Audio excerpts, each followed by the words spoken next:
Let's talk about Gothic metal.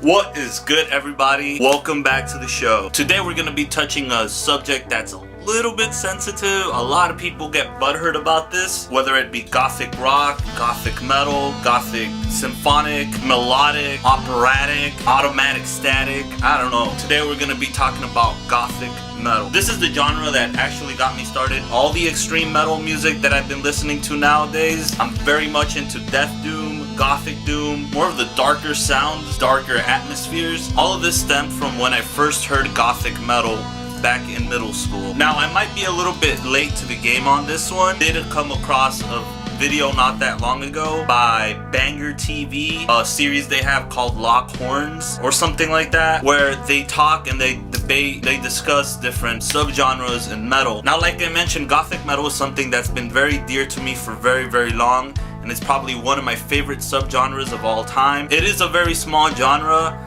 There's not many bands or a lot of bands in this genre, but there are enough for it to be an actual thing. Now, first and foremost, I would like to say that I'm not trying to hate on Banger TV or anything that they do. In fact, after watching a lot of their videos, I did become a subscriber. They did actually nail the industrial metal, which is another sound that I really do like. But their video on Gothic metal, they kind of did fuck it up just a little bit. They brought in this chick, I forget her name, but she's supposed to be the keyboardist of Cradle of Filth. I feel like they lacked a little bit of knowledge. It is a live stream, so there were a lot of people coming in and suggesting different bands, and they did suggest a lot of good things, but they actually did fail to touch on the subject of origin of the music, and also forgot to mention a lot of influential bands that back in my day were actually very big. Maybe not around here, but in Europe. A lot of bands coming in from Germany, a lot of bands coming in from Finland. When I came across this genre, I was super obsessed. Fuck it, I think I still am. So the way that I'm gonna try to do this is I'm gonna talk about some bands and I'm gonna talk about origins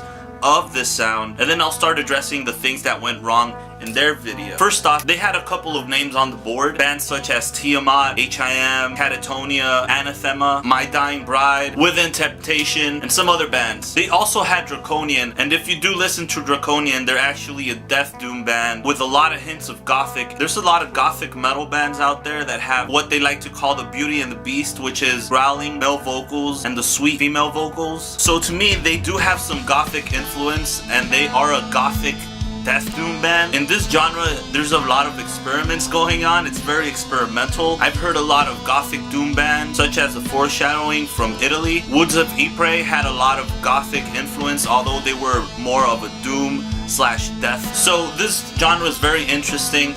All in all, the genre did originate from death doom. Bands such as Lacrimas Profundere off of Germany, and then another really cool band that I really do like, Entwine from Finland. These bands started off as a death doom band and then slowly progressed onto the Gothic metal, designing the sound and perfecting it and bringing something a little bit more than just death doom or death metal or just doom metal. These were bands that were also influenced by Gothic rock. They decided to leave Draconian out, which was, to me, I think, a bad move, because there are a lot of death metal vocals in Gothic metal. Bands such as Crematory, they're not a doom metal band or a death doom metal band. They are a Gothic metal band with death vocals in it. So leaving them out, I thought, was a big fail. They have been very influential to a lot of other bands in the Gothic genre. They proceeded to go on and put Evanescence in there. For me, that the whole Evanescence thing has nothing to do with Gothic or even a lot of other bands, you know, that are very popular today. Just because you have like a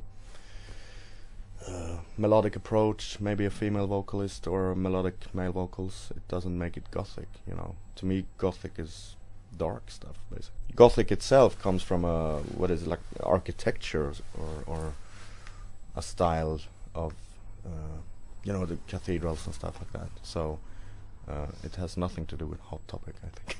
I agree, but it's one of the sad things that you see, that once you realize that a certain genre or a certain style becomes profitable, they will just try to milk it as far as possible. Of course. I'm not even gonna try to hate on that. I can see how the aesthetics of the band actually do have some Gothic influence, but that's about it. The sound of it is a new metal sound, more like the likes of Korn or maybe Cold that were around in the late 90s to early 2000s, where they did have a lot of gothic influence in their appearance and just a tad bit in their music, because it sounded a little bit darker than just other new metal, but they weren't actually gothic metal. You cannot put Evanescence, Korn, or Cold in a gothic metal subgenre. So they left Evanescence in there. And a little bit after that, they proceeded to take H.I.M. out of the picture as well. There's a lot of fucking controversy with H.I.M. I myself was a huge fan of H.I.M. and still kinda am with their first few albums. They've inspired a shit ton of bands, even in the death doom realm. Their romantic, vampiric sound is definitely a gothic metal sound. A shit ton of gothic metal bands have been inspired by H.I.M., especially their early work with Greatest Love Songs Volume 666, Deep Shadows, Brilliant Highlights, and Love Metal, Razorblade Romance. All of those had classic gothic metal sounds. Those had defined the more romantic gothic sound. She said that Evanescence was more metal than H.I.M.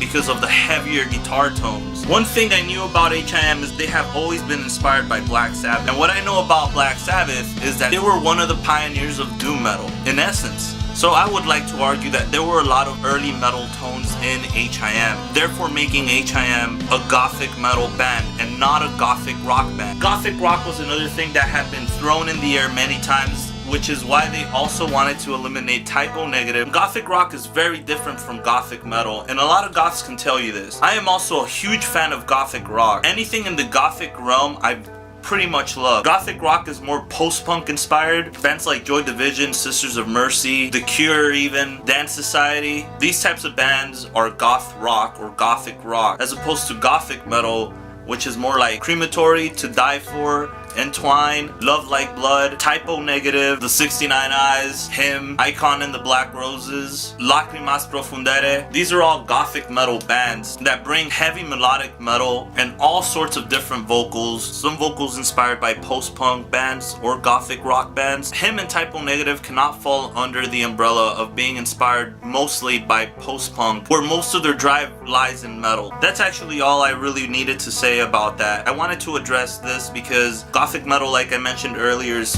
one of my favorite subgenres. In fact, it's my favorite subgenre. I grew up on gothic rock and on gothic metal, and so I really did want to put in my 2 cents. I know it can be such a confusing genre at times with all these symphonic power metal bands or gothic power metal bands, but coming from a gothic metalhead, that's my perspective. One more motherfucking thing: Motionless in White is not gothic fucking metal, it's metalcore. Either way, thank you guys so much for watching this video. If you guys have any input, I would love to hear it. Put it down in the comment section below.